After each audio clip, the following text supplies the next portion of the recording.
Hello students, अज असी next exercise करते हैं 4E और इस दे विच फर्स्ट क्वेश्चन है सिंपलीफाई। सो सिंपलीफाई करना है x minus 6 into x minus 4 into x minus 2। ठीक है, तो सिंपली इस दे लिए असी प्रोडक्ट फाइंड आउट करनी है।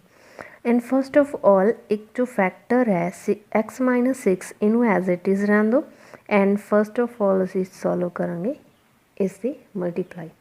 सो इसनू मल्टीप्लाई करांगे x into x is x square, so then x into minus 2 is minus 2x, then minus 4 into x minus 4x, then minus 4 into minus 2, so minus minus plus 8. Okay, so this is equals to x minus 6 as it is, so x square into next क्या आएगा minus 2x and minus 4x दोनों negative है तो हम add हो जाएंगे minus 6x plus 8। Then इस factor ਨੂੰ ਹੁਣ मल्टीप्लाई कर दो।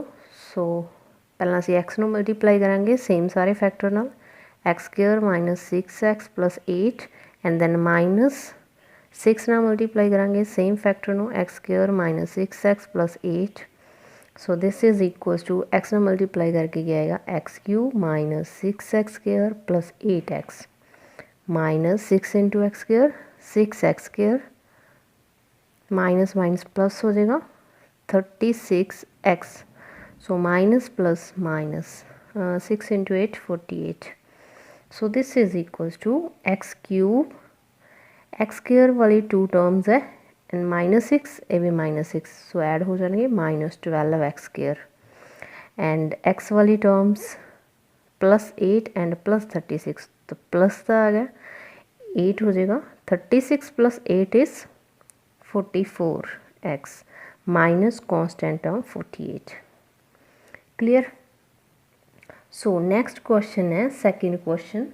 सैकेंड क्वेश्चन दे विच गिवन है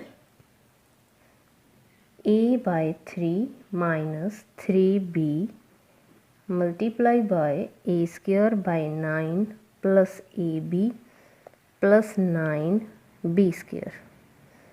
ओके, तो इसनू असी किवें लिख सकते हैं this is equals to a by 3 minus 3b same factor and इसनू असी लिख सकते हैं a by 3 दा whole square plus A B नू असी किवें लिख सकते हैं ए बाय 3 मल्टीप्लाई बाय 3b। ठीक है, बिकॉज बी नाल बी कैंसल हो जाएगा तो की आ जाएगा ए बी रह जाएगा प्लस 9b स्क्वायर नू की लिख सकते हैं 3b होल स्क्वायर। क्लीयर। तो हुण इस नू तुसीं कंपैरिजन कर सकते हो। साडे कोल एक फॉर्मूला हुंदा है because a cube minus b cube is equals to a minus b into a square plus ab plus b square। इस फॉर्मूले नाल कंपेयर करो तो की आ रहा a माइनस b। ठीक है, a की जगह a by 3 है, b की जगह 3b है and first of all a square this means first term the square into a b दोनों टर्म्स ही मल्टीप्लाई प्लस b स्क्वायर। ठीक है, सो सेम कंसैप्ट बनया। सो दिस मीन्स इसका आंसर क्या आएगा A cube minus B cube, but साढ़े को ए क्यूब की जगह है A by 3, so this cube minus second term is 3b, so 3b cube. So 3 power करांगे तो क्या आएगा A cube by 27 minus 3 raise to power 3 27 B raise to power 3 third. और इस दे विच असीं की फाइंड आउट करना है सिंपलीफाई करना है। Simplify x square minus y square raise to power 3 plus y square minus z square raise to power 3 plus z square minus x square raise to power 3 and divide by x minus y raise to power 3 plus y minus z raise to power 3 plus z minus x raise to power 3। Okay, तो first of all असी एक property करते हैं। सो सानू property एक last exercise दे विच असी कर चुके हैं a plus b plus c अगर इसकी वैल्यू अपने कोल 0 होवे तो दैन तीनों नंबर्स ही असी क्यूब करते हैं, A cube plus B cube plus C cube. तो क्यूब करके 3 पावर्स करके जो इन्हों का सम करते हैं तो साढ़े को आंसर होंगे 3ABC के equal, मीनस 3 times multiply these 3 numbers. Okay, तो इस प्रॉपर्टी को असी इस क्वेश्चन के लिए यूज़ करांगे। तो फस्ट ऑफ ऑल जो ऊपर साढ़े को 3 नंबर्स है, तो फस्ट इस नंबर का क्यूब है, सैकेंड इस नंबर का क्यूब है एंड थर्ड इस नंबर का क्यूब है। और तीनों नंबर का सम असी चेक करना है, 0 आ रहा है। सो चेक करते हैं। First number is x square minus Y square plus second number is y square minus z square plus third number is z square minus x square. और इसका सम देखो की आएगा, एक्स स्क्वेयर पॉजिटिव है, x square negative है, so cancel हो जाएगा। Y square negative है, पॉजिटिव है, कैंसिल हो जाएगा। जेड स्क्वेयर नेगेटिव है, पॉजिटिव है, कैंसिल हो जाएगा। So this is equals to 0। ठीक है, सो ये जो नंबर है इन्हों का सम 0 बन रहा है। सो दिस मीनस जो ये 3 पावर है, इस नंबर की 3 पावर और इस नंबर की 3 पावर का जो सम है वो किस दे इक्वल आएगा, 3 times. So now this is equals to 3 times और प्रोडक्ट ऑफ दीज 3 नंबर्स। ठीक है, तो first number is x square minus Y square and second number is y square minus z square, third number is z square minus x square and divide by जो नीचे number है उससे भी असी same property apply करांगे और जो नीचे नंबर है उसके ऊपर भी अप्लाई करके देखो। First number X minus Y है जिसकी 3 पावर है, second number Y minus Z है and third number Z minus X. तो असी इसनों ऐड करके चेक करते हैं, X minus Y first number plus Y minus Z second number plus Z minus X third number. इन्हों का असी सम करते हैं तो की आएगा, एक्स नैगेटिव पॉजिटिव ये भी कैंसिल हो जाएंगे, y negative positive z negative positive cancel हो रहे हैं, तो इक्वल्स टू की आ रहा है 0। सो इन्होंने तीनों नंबर्स का जो सम है वो भी की है साढ़े को 0।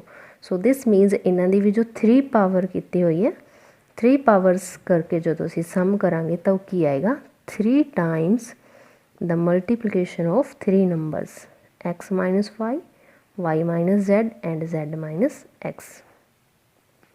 क्लीयर, तो ये जो असी सिंपलीफाई करनी सी असी टर्म तो इस टर्म के इक्वल होएगी। ठीक है, तो हम 3 नाल 3 सिंपली कैंसिल हो जाएगा। So this is equals to X square minus Y square. तो इस असी फॉर्मूला अप्लाई करांगे, A square minus B square बन रहा है तो ये आएगा A plus B, A minus B के इक्वल होंगे। So X plus Y and X minus Y same as इसके 2 फैक्टर्स बन जाएंगे, Y plus Z and Y minus Z and similarly Z square minus x square की होएगा, Z plus X into Z minus X divide by same 3 numbers, x minus Y minus Z minus x.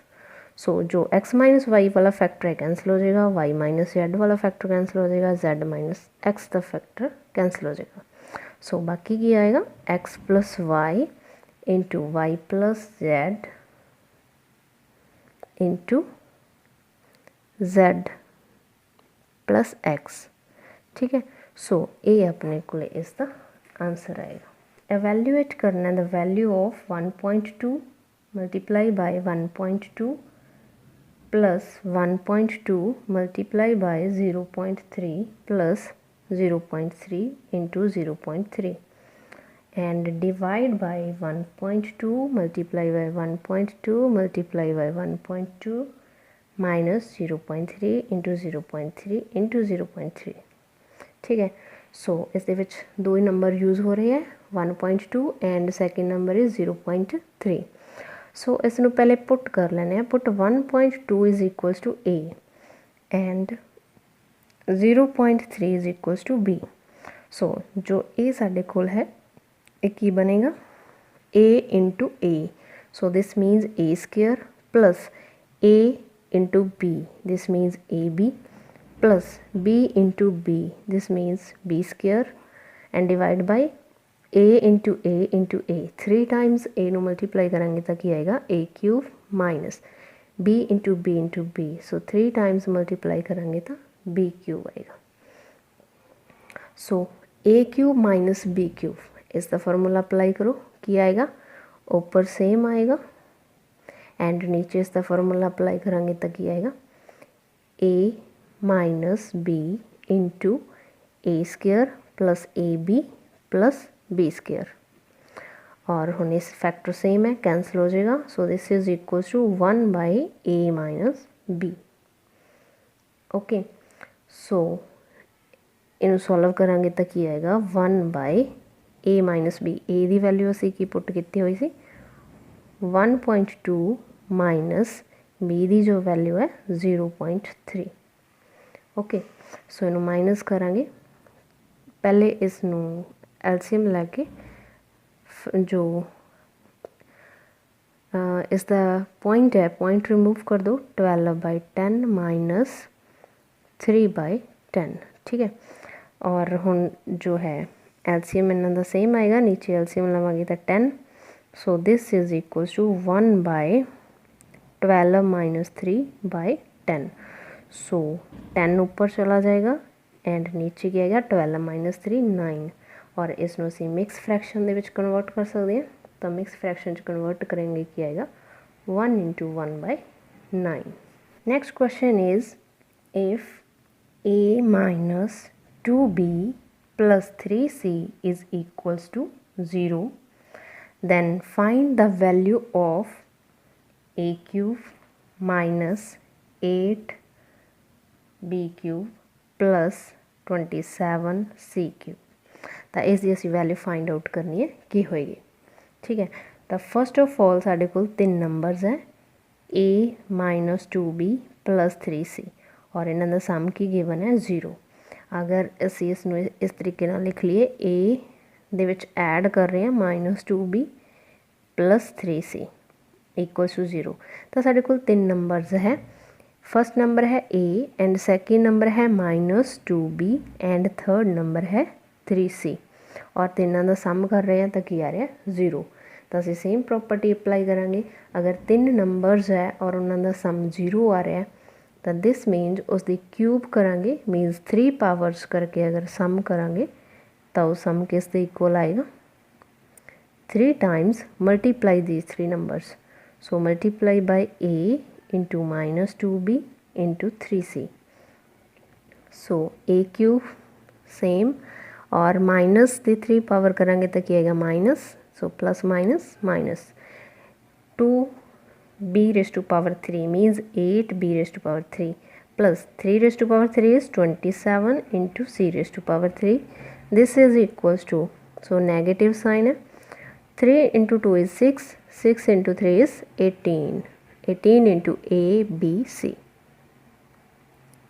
Okay, तो असी इस number का expression का sum find out करना सी की होएगा, तो इस एक्सप्रैशन की जो वैल्यू आ रही है माइनस 18abc आ रही है। ओके, उस तो बाद नैक्सट है क्वेश्चन, लास्ट क्वेश्चन है इस एक्सरसाइज का 10th क्वेश्चन है लास्ट, और इस दे विच असी प्रूव करना है, प्रूफ दैट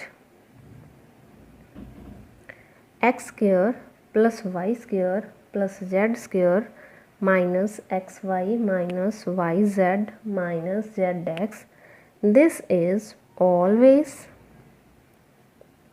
पॉजिटिव। ये प्रूव करना है असी कि ये जो एक्सप्रैशन है इसकी वैल्यू ऑलवेज पॉजिटिव होएगी। सो फर्स्ट ऑफ ऑल असी इस एक्सप्रैशन नू 2 नाल मल्टीप्लाई करांगे एंड 2 नाल डिवाइड, ठीक है। सो 2 नाल मल्टीप्लाई जो किया वो सारे नाल मल्टीप्लाई कर देंगे अंदर। सो 2x square plus 2y square plus 2z square minus 2xy minus 2yz minus 2zx, ठीक है। सो 2 नाल असी सारे मल्टीप्लाई करता और जो नीचे 2s नाल डिवाइड करता। अगर असी मीनस असी क्यों कर रहे हैं, बिकॉज अगर दोबारा भी तुम 1/2 नाल इसमें मल्टीप्लाई करोगे तो सेम यही एक्सप्रैशन दोबारा आ जाएगी, ठीक है। So this is equals to 1/2 same as, और हुण साडे कोल की है एक्स स्क्वेयर 2 टाइम्स है और असी इनू X square plus Y square लिखांगे पहला ओनली 1 टाइम्स, और एक्स वाई वाली जो टर्म है वो इस दे नाल लिखनी है 2xy। ओके, उस तो बाद नैक्सट जो है वाई स्केयर लवांगे और एक जैड स्केयर लवांगे, Y square plus Z square. तो इस दे नाल नैक्सट फैक्टर लगाना है -2yz। ओके एंड हुण देखो नैक्सट टर्म दे विच Z square plus x square लगावांगे। बिकॉज अपने को 2x स्केयर है तो असीं की लिख रहे हैं x square plus x square. Addition दे विच लिख रहे हैं ना सारी टर्म्स, तो असीं ऐड करके सैपरेट लिख सकते हैं x square plus x square. Same as 2y square है तो y square plus Y square. Same as 2z square नूं लिख रहे हैं z स्केयर plus z square. Okay so 2xy नूं इत्थे यूज़ कर रहे हैं, 2yz नूं इत्थे यूज़ कर रहे हैं एंड 2zx नूं इत्थे यूज़ करांगे -2zx। Okay so 1/2 into multiply है X square plus Y square -2xy, एक ही बन रहा साढ़े को x -y का whole square plus Y square plus Z square -2yz, एक ही बन रहा y माइनस z का whole square plus Z square plus x square -2zx, एक ही बन रहा z माइनस एक्स का होल स्केयर। सो हुण देखो अगर साढ़े कोल किसी कोई नंबर है x -y, ये पॉजिटिव भी हो सकता है, नैगेटिव भी हो सकता है। सो जो इसका स्केयर करांगे तो ऑलवेज पॉजिटिव होएगा। सिमिलरली ए भी पॉजिटिव होएगा, ए भी पॉजिटिव होएगा। एंड किसी भी 3 नंबर का सम है, सम कर रहे हैं, पॉजिटिव नंबर का सम ऑलवेज पॉजिटिव होंदा है। एंड अगर उन्होंने 1/2 ना मल्टीप्लाई कर दोगे दैन भी वो पॉजिटिव रहेगा। So this is always positive.